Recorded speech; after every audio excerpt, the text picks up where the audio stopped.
Hello 18! Welcome back to my channel. Bagong achievement ng ating mahalima.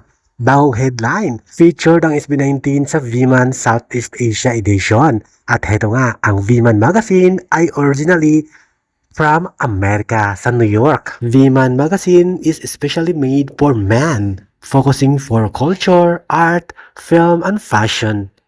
Nakaka-proud ang headline title ng SB19 sa V-Man Magazine. SB19, How Dismantle the Boy Band Troupe with Wakas at Simula new album. They redefines the true vessel of P-pop through evolution and global collaboration. This magazine edition with SB19, this is Southeast Asian Edition V-Man Magazine. Kaya naman nakaka-proud talaga. Sinabi din sa articles na 24 kanta ang kasama sa Wakas at Simula. Ito'y nagmarka a decisive turning point para sa ating mahalima, rise of more sophisticated musical movement.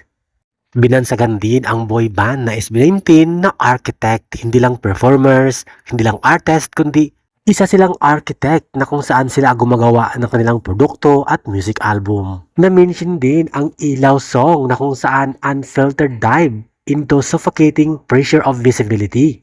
Sa ibang salita, nakakabilib at nakakahanga ang galing ng SB19 sa paggawa ng new album nila, Wakas at Simula. Kaya naman congratulations at maraming salamat V-Man Southeast Asian Magazine na available na hindi lang sa Southeast Asian kundi sa buong mundo.